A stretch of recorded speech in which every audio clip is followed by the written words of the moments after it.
பிரம்மா குரு விஷ்ணு குருதேவோ மகேஸ்வரா குரு சாட்சாத் பரபிரம்மா தஸ்மை ஸ்ரீ குருவாழ்க குருவே துணை. எல்லா புகழும் போகருக்கே, எல்லா புகழும் சிவானந்த பரமஹம்சருக்கே. ஓம் குருவாழ்க குருவே துணை. அட்சய லக்ன பத்ததியின் ஆசிரியரும் என் உள்ளத்தை கொள்ளை கொண்ட என் குருநாதருமாகிய திரு புதுகுடிமூர்த்தி ஐயா அவர்கள் பொற்பாதங்களை வணங்கி இந்த நாளை துவக்குகிறேன். இந்த நாள் எனக்கு இனிய நாளாகவும் இன்பகரமான நாளாகவும் மகிழ்ச்சிகரமான நாளாகவும் என் வாக்கு வல்லமை பெறும் நாளாகவும் அமைந்து என் தொழிலில் எல்லா விதமான வல்லமையும் நான் பெற வேண்டும் என எல்லாம் வல்ல என் குரு என்னை ஆசீர்வதிப்பாராக. ஓம் குருவாழ்க குருவே துணை. அன்பார்ந்த நேயர்களே, இன்று நாம் பார்க்கக்கூடிய பேசும் பொருள் என்னவென்றால் கோதுளி அபஜித் முகூர்த்தம். அதாவது சூரிய பகவானை மையமாக கொண்டு செயல்படக்கூடிய இந்த நேரங்களை பற்றி தான் இன்று நாம் பார்க்க போகிறோம். மத்தியம் தினகதாதவ் புரள முகூர்த்தேபி விதவஸ்வயா அபீஜித் சர்வதே தேஷு முக்கியம் தோஷே விநாசகிருத். இதன் பொருள் என்னவென்றால் சூரியன் உச்சியில் வரும் சமயம் அபஜித் முகூர்த்தம். இது எதற்காக பயன்படுத்தப்படுகிறது என்றால், நமக்கு இருக்கக்கூடிய முக்கியமான தீர்க்க முடியாத தோஷங்கள் எது இருந்தாலும் சரி, இந்த நேரத்தில் செய்யக்கூடிய காரியங்கள் அந்த தோஷங்களை இல்லாமல் செய்துவிடும்.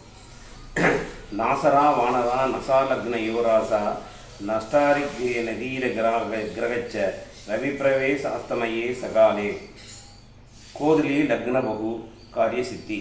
இதன் பொருள் என்னவென்றால், சூரிய உதயமும் அஸ்தமனமும் ஆகும் வேளை கோதுளி முகூர்த்தமாகும். இக்காலத்தில் செய்யும் சகல காரியமும் சித்தியாகும். இதற்கு திதி, வாரம், லக்னம், விஷ்டிரத்தை, கிரகதோஷம் ஒன்றுமே கிடையாது. அதாவது இந்த கோதுளி முகூர்த்தத்தில் நாம் செய்யக்கூடிய பூஜைகள், நாம் செய்யக்கூடிய தியானங்கள், நாம் செய்யக்கூடிய இறை வழிபாடுகள் எல்லாம் நமக்கு உடனே சித்தியை தரும் என்பதே இதன் பொருள். சூரிய பகவான் ஆத்மாவிற்கு அதிபதியாக இருப்பதால் இந்த இரண்டு நேரங்களையும் சித்தர்கள் ஜோதிட ரகசியத்தில் மிக முக்கியமான காலகட்டங்களாக வகுத்து வைத்துள்ளார்கள். இதற்கு கோதுளி அபஜித் முகூர்த்தம் என்று பெயர். இது கோதுளி முகூர்த்தமாகவும் அபஜித் முகூர்த்தமாகவும் கருதப்படுகிறது. இதை ஒரு சில ஜாதகத்தினுடைய அடிப்படைகளை இங்கு நான் உங்களுக்கு உதாரணமாக தெரிவிக்கின்றேன். பாவகிரகம் வக்ரம் பெற்றால் சுப பலனையே தரும். பாவகிரகங்கள் வக்ரம் பெற்றால் சுப பலனையே தரும். சுபகிரகம் வக்ரம் பெற்றால் பாவ பலனையே தரும். இதில் எவ்விதமான ஐயப்பாட்டிற்கும் இடமே இல்லை. சனி நின்ற வீட்டிற்கு 9, 10 பாவாதிபதி அல்லது 9, 10 பாவத்தில் இருக்கும் கிரகங்கள் நட்பாகவோ அல்லது நல்ல கிரகாதிபத்தியம் பெற்றோ இருந்துவிட்டால், சனி பார்வையும் சனி திசையும் நடந்தால் அதிபயங்கரமான யோக சுபபலனை கொடுத்தே தீரும் என்பதில் எவ்வித ஐயப்பாட்டிற்கும் இடமே இல்லை. இந்த இடத்தில் சனி பகவான் பார்வை சுப பார்வையாகவே செயல்படும். ராகு பகவான் ஒரு ஜாதகத்தில் 1, 4, 7, 10 இருப்பது நல்லது. ஆனால் அந்த ஜாதகத்தில் கேது அமர்ந்த வீட்டின் அதிபதியை பொறுத்தே பலன் இன்னதென கூற முடியும். ஜோதிடர் தமது கூர்மையான மதிநுட்பத்தை கொண்டு பலனை ஆராய்ச்சி செய்ய வேண்டுமெனில்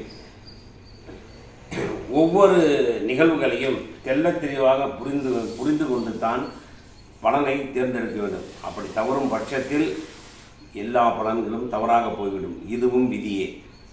ஏஎல்பி லக்னம் மிதன லக்னமாக செல்லும் பொழுது இந்த 2024 எந்த விதமான பலன்களை அந்த ஏஎல்பி மிதன லக்ன ஜாதகர் அனுபவிப்பார் என்பதை பற்றி இன்று சற்று தெளிவாக பார்ப்போம். ஏஎல்பி மிதன லக்னம் 2024 திருவாதிரை நட்சத்திரம் லக்ன புள்ளியாக செல்வதாக வைத்துக் கொள்வோமேயானால், ஏஆர்பி என்று சொல்லக்கூடிய அட்சய ராசி புள்ளி திருவாதிரை 1ஆம் பாதம் நடப்பு சந்திரனுடைய பயணம் ராகுவுடன். சந்திரன் ராகுவாகவே செயல்படுவார். தற்சமயம் கோச்சாரம் 10ஆம் இடத்தில் ராகு தொழிலில் மன அழுத்தமும் எதிர்பாராத திடீர் ஏமாற்றமும் ரேஸ், லாட்ரி, ஷேர் மார்க்கெட்டிங், அதிக முதலீடு, தொழில் மேல் செய்து பெரும் கடன் சுமையை அனுபவிக்க வைத்துவிடும் என்பது முற்றிலும் நியாயமானதே.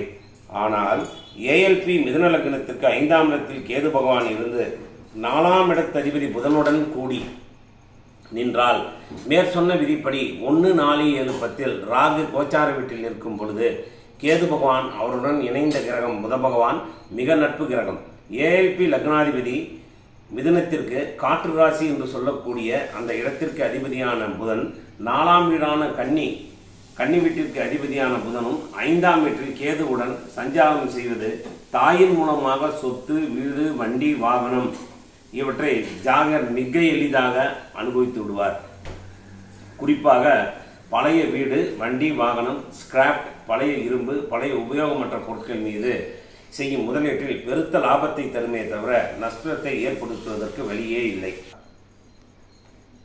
10ஆம் இடம் தொழிலில் அழுத்தம் சமயோஜிதமான வழிகாட்டுதலால் மட்டுமே இந்த இடத்தில் அவர்களுடைய நஷ்டத்தை தவிர்க்க முடியும்.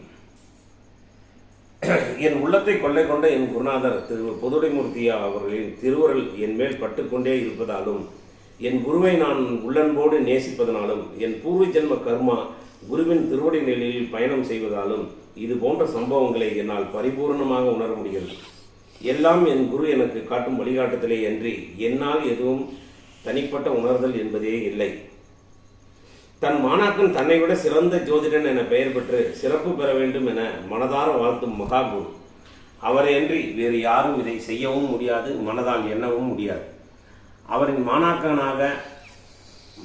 நான் என்பதில் மிக்க பெருமை அடைகின்றேன். குருவின் ஒவ்வொரு வார்த்தையும் என்னை பல ஆய்வை தேடுதலுக்காக பக்குவப்படுத்தி கொண்டே இருக்கின்றது என்பதே என் பூர்வ புண்ணிய பலன். குருவின் நிழலே நான் தொழும் ஆலயம், அதுவே சீவன், அவனே சிவன். இத்துறையில் நான் பெறும் புகழ் அனைத்தும் என் உள்ளத்தை கொள்ளை கொண்ட என் குருநாதர் திரு பொதுவுடைமூர்த்தி ஐயா அவர்களுக்கே. நான் என் குருவுக்கு செலுத்தும் காணிக்கையும் நன்றி கடனும் இதுவேயாகும். எல்லாம் வல்ல என் குரு என்னை ஆசீர்வதிப்பாராக. ஓம் குருவாழ்வு, குருவே துணை.